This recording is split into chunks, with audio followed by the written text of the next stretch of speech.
How's it going, guys? Always good to see you. So, this one is funny. I'm proud, quite happy, and pretty pleased to announce that the jail where Scam Sam awaiting trial, the Metropolitan Detention Center, is HELLhole. Apparently the place is so bad that they used to have protests because the inmates in this prison, where they were stuck inside the cells, they were freezing their butts off. And they even had limited power. This is the prison that Scam Sam is going to be held at during his trial. I know what you're thinking. You're probably thinking, boo-hoo, poor Scam Sam. Poor Scam Sam. But honestly, I really don't feel bad for the guy. Screw him. And you shouldn't feel bad either. Remember that the disgraced crypto fraudster, Scam Sam, back in the day when FTX first collapsed, back in the day, he gave an interview to Vox where he confessed his commitment to ethics, right? His altruism, effective altruism, was nothing but a front, and that he felt bad, feels bad. He was sorry, really sorry to those who got f***ed by it. So don't feel bad. Don't feel bad that Scam Sam is going to be in this jail. That basically HELLhole. Day 2, and family members and advocates continue to rally outside the Metropolitan Detention Center in Brooklyn. On top of that, remember that he confessed after, of course, consumers, customers, people wanting to get into the crypto game were lured to deposit billions of dollars. On top of that, top of all this, he said that his efforts to appear like a saint, like a crypto guru, like a goody two-shoes, to appear as if he has high morals. So all this moral virtue signaling that he was doing, and I quote, that it was just a dumb game that we woke Westerners play, basically to bullshit people. But don't feel bad. Anyways, back to the jail. So this jail houses more than 1,600 inmates. Some famous people have been housed there, like the scammer Martin Shkreli, that creepy lady Madame Epstein, Ghislaine Maxwell, and of course the famous pervy guy R. Kelly. They've had a lot of scammers, terrorists, drug traffickers, all this sort of stuff. And of course, financial crime bosses like Scam Sam, Mr. Sam Bankman-Fried. Anyways, the whole thing where the jail basically cut off power all stemmed from a fire back in 2019. So the fire cut off the power and of course the heat. But it wasn't to the whole jail, it was just part of the jail. But apparently it did get cold enough where a lot of people were basically protesting, saying it was torture, inhumane. And I don't know, maybe it was, I don't know. Apparently the jail has gotten a bad rap by some reports. And the female wing, the National Association of Women Judges, reported that certain conditions were just intolerable, unimaginable. Complete absence of sunlight, no outdoor activity time, and of course some were freezing their butts off during the whole power outage. But is it really horrific conditions? Honestly, I think it's pretty luxurious to keep criminals in there, like Scam Sam. I've honestly stayed at cheap motels that are probably just as bad. So just as a recap, the reason he's thrown in jail was because his bail was revoked, of course. He leaked a bunch of private messages belonging to Caroline Ellison to the New York Times, of course, which apparently is a big fan of Scam Sam. And on behalf of the public, I want to thank you for engaging in it at a time, in truth, when I know you've been advised not to. So thank you so very, very much. Thank you. Sam Bankman-Fried, everybody. Round of applause.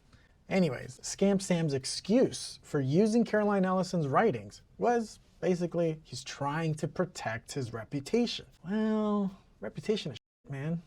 By his own doing. Remember, he lied about everything, including being a do-gooder. So, why the hell would anybody believe this guy? But what's interesting is this week, it was revealed that one of the memos that Caroline Ellison wrote about Scam Sam, one of the memos that the prosecutor's using is titled, Things Sam is Freaking Out About. Not a good title. And of course, Caroline Ellison is one of the star witnesses. She made the deal with the prosecutors. And remember that Caroline Ellison, she said she just needed basic math to do her job. Do you think that you have been able to pull this thing off without your mathematics degree, or it has been the pillar of your trading activity? Yeah, absolutely could pull it off without my math degree. Use very little math. Use a lot of elementary school math, like arithmetic, probability, but not really any of the advanced stuff I learned in college. Right. So I see those abstract math classes are not are not required. All it took was just basic math to do her job.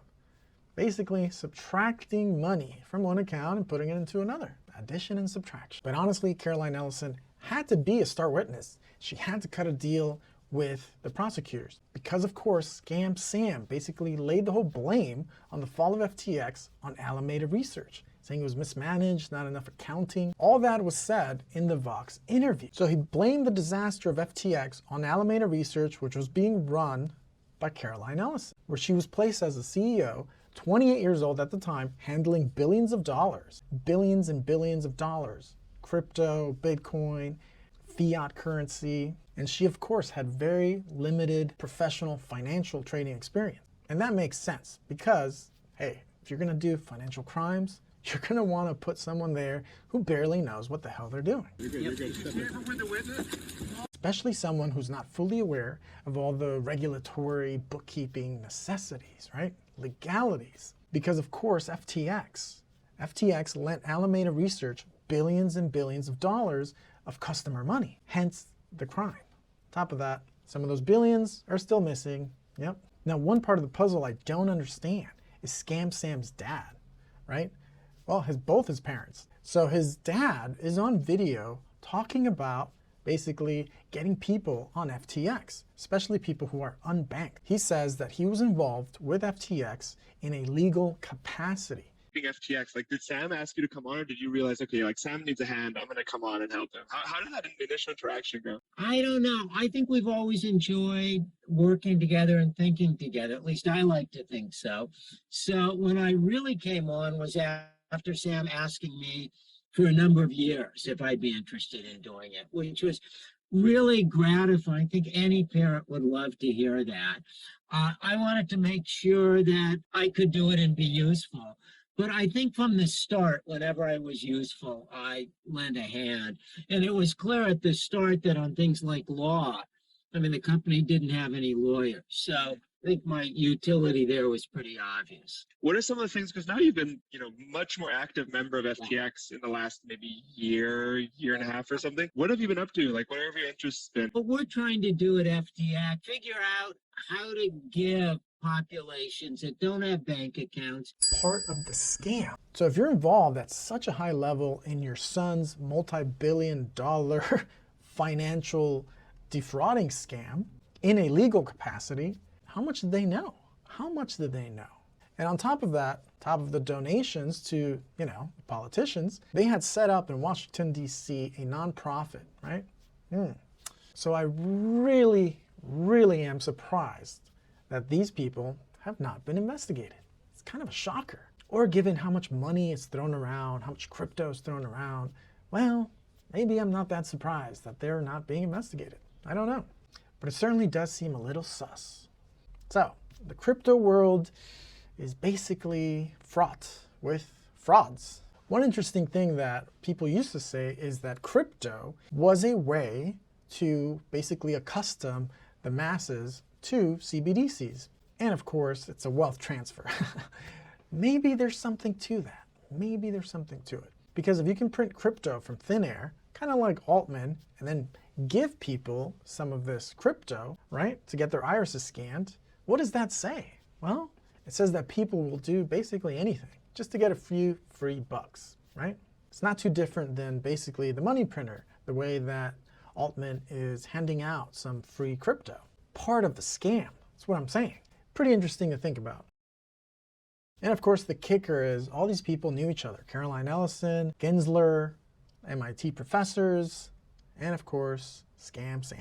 So yeah, all these people basically know each other. On top of all the craziness, the creditors include governments, the Treasury Department, the IRS.